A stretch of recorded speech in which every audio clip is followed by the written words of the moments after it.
Yo, what's up guys? Welcome back. Dito po si Denrica at Toy TV Sports. Well, ang ating pag-uusapan guys ay ano pa ba?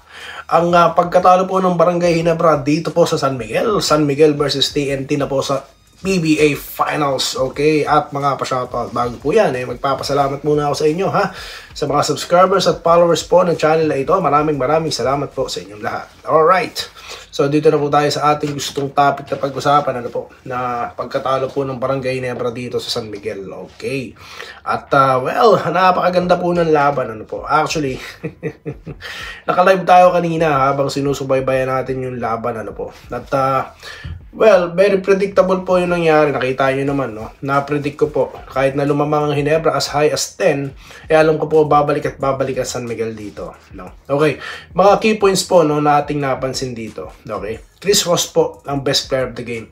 Okay, bigla pong ipinasok, so yung veteran player. Nakadami po ng steal at points. At nakahabol po sila, na ibaba po yung 9 or 10 point lead ng Ginebra, nag-zone po ang San Miguel. So dito po parang wala talaga, naging response ang Ginebra. Pagdating sa defensive end ng San Miguel, nakailang steals at chance points po ang San Miguel, So dito na po nakahabol ng tuloy ng San Miguel at hindi na po nakabawi dyan ng Barangay, di po ba? So ang pinagtatakhan po natin, bakit hindi po ipinasok si LA Tenorio, di ba? So, ang nandyan po sa loob is si Ahan Misi, na doing Ahan Misi things, inconsistent type of play. Sa ganito, yan din ang sinasabi natin, Kung maaalala nyo po sa nakaraang game din ng Ginebra, sa panahon dapat umiscore itong mga scorer sana, hindi po sila nag-score. Okay, nag-show up po, itong si Jamie Malonzo, first quarter pa lang, naging mainit, Ganon din po si RJ Abarrientos. So, yun po yung sinasabi natin, San Miguel po, partida pa yan, hindi pa nagpasukan yung mga 3-point attempts nila, iilan lang, So, hindi po yung literal na San Miguel type of game, yung 3-point shots. Pero, yung size po nila sa ilalim, yun po yung kanilang, ginamit talaga. At kitang-kita nyo naman po kung gaano puwersa yung si Japet, at gaano po ka-dominate sa ilalim ang San Miguel. So that's how deadly they are, Okay. So yan po yung naging istorya, At natalo dyan ng Barangay Ginebra at pinatunayan po na San Miguel na sila ang karapat-dapat, na pumigil dito sa Grand Slam bid, okay, ng TNT na nakita po natin, very focused po, nasa conference room, okay, isa-isa pa sila yata na screen doon at mayroon pang malaking screen. Pinaghahandaan po talaga, kung sino ang makakalaban nila. First time, alam nyo guys, kinilabutan ako, habang pinapanood ko kanina, That's how serious TNT is. So, bakit ka magagalit sa ganitong klase ng kupunan? Di po ba? So, nakita nyo po buong buo, sila. That's the team, Yan po ang focus na tinatawag, na talagang hindi sila basta nag-aantay, nagse-celebrate, nanonood sa bahay, hindi, nasa isang venue po sila, nag-uusap-usap na kagad. Seryoso po talaga. Ano po kayong pinag-uusapan doon? Malaki ang bonus pag kayo seryoso ninyo to. So yan po ang nangyari, So ako po, sabi ko naman sa inyo guys, I'm a fan of basketball, So susubaybayan natin ito, Hindi pa po nagtatapos ang ating coverage dito, So again, if you're a fan of basketball, you will love, Kahit natalo po, ang inyong paboritong kupunan ngayon, matutuwa po kayo sa effort naman na ginawa nila kahit paano, But they did their best, but their best wasn't good enough, Dahil na rin po yan sa total domination ng San Miguel, inside and outside guys, at wala pong sagot dito ang Ginebra, Okay, so yan po ang naging istorya, kaya congratulations sa ating mga taga San Miguel dyan. Okay, so maraming salamat po sa mga mga nanood sa ating kanina live guys. Shoutout na po tayo, okay, shoutout na po tayo. Okay, unahin ko na po si Sir Chef Ron TV, Okay, pasensya na po kayo sir, di tayo masyado nakakabasa na inyong mga komentaryo guys. Dahil nga po sa sobrang dami na po, ng mga nagko-comment. Okay, dito tayo kay Renato de la Cruz. Tight defense lang gawin ng Gene Kings, kayang manalo. Kaso po, wala, Sila po ang ginamitan ng tight zone defense, At ginamitan po ng matanda na matanda po dito Ginebra. Di po nila ginamit yung kanilang teniente. Nagtataka ako, bakit naman, no?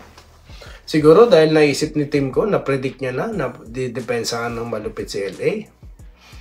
Okay, Ma'am Irene Giles, shoutout. John Romel Aldino, no? Okay, nagmamagandang hapon. Willie Bardahe, gandang hapon.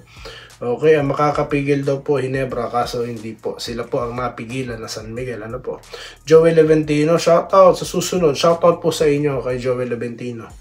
Meryl Brioso, Ginebra dapat ang pumasok. Kanina si Ma'am nanood sa live natin. Salamat po, Ma'am. Minerva Java, good afternoon, Sir Doy TV. Good luck. Ginebra Jinking, NSD stay. Kayo rin po, Ma'am. Okay, si Sir Alejandro Tronson, no? Good PM Doy TV. Good luck, taga Ginebra. Okay, nakatalo po, no? Yan po ang sana po, no, makatulog po rin po kayo ng mahimbing, ano po. Huwag niyo pong isipin yun dahil lagi pong may next time, okay? Ang isipin niyo po, magandang performance naman, no? They attempt. Pero yun nga po.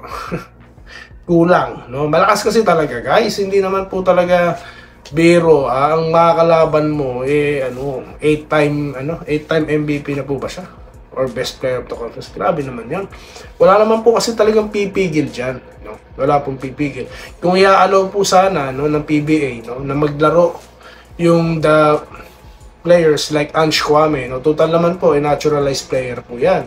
Then at the same time, lumalaban po yan sa ating national team. Bakit naman hindi siya eligible pagdating sa All Filipino Cup? Mga Pilipino na nga sila, hindi po ba? Dapat po yung prediction na dapat yung may dugong Pilipino lang ang makakalaro, dapat po baguhin yan, no?